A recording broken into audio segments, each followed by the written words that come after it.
So when Judas had left, Jesus said, "Now is the time for the Son of Man to be glorified, and God is glorified in him.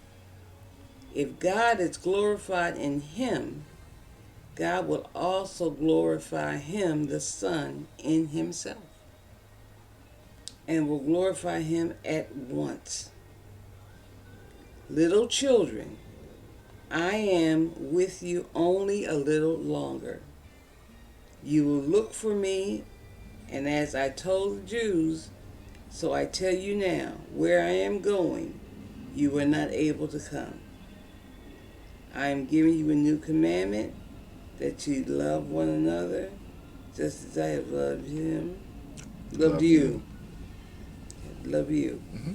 So you too are to love one another. By this everyone will know that you are my disciples, disciplined ones, if you have love and unselfish concern for yourself. No, for one another. Wow. Yeah, watch me stuff should be changing stuff No, up. no, no, no, no, no. Because we're in the self-love moment. That's not the kingdom of That's God. not the kingdom. No. Should you take care of yourself? Well, look, yes, you should take care of yourself. But self-love at the expense of others? No. So servanthood and love amongst the brethren Mm-hmm. are kingdom of God imperatives, according to Jesus' own words. So that the fruit of the Spirit, Mm-hmm. love, joy, peace, long suffering, gentleness, goodness, faithfulness, meekness, self control. These evidences of the Spirit of God in your life Mm-hmm. gives you the ability to serve each other Mm-hmm. and to love each other. Right. And this is what our Savior is putting out here in terms of this chapter.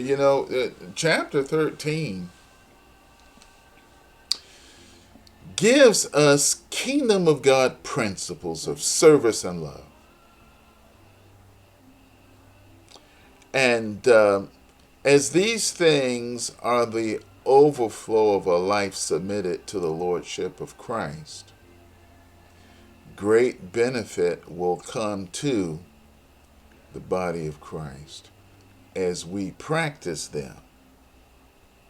Because after all, the Lord said, if you know these things, blessed are you if you do them.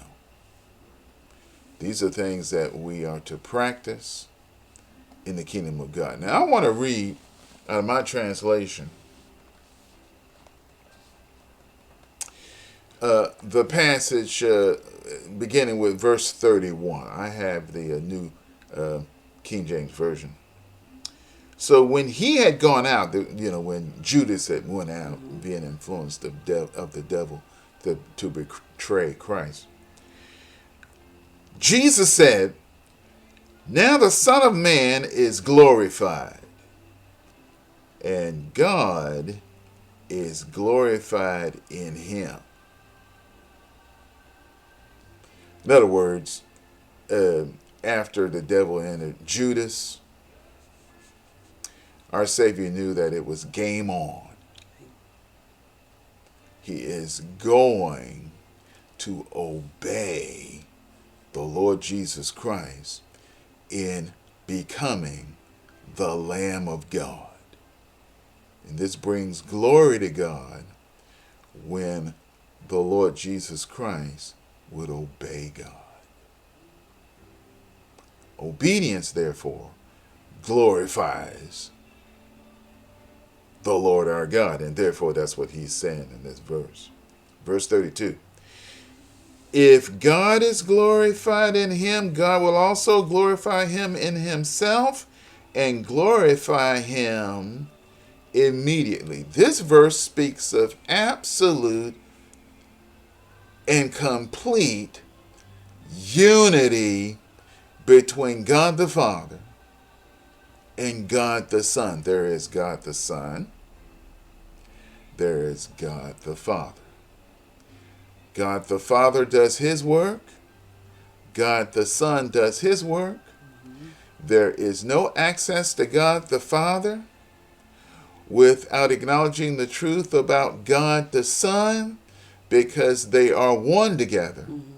And the Lord Jesus Christ has said in no uncertain terms, to believe on the Lord Jesus Christ is to believe on God the Father. The reverse is not true.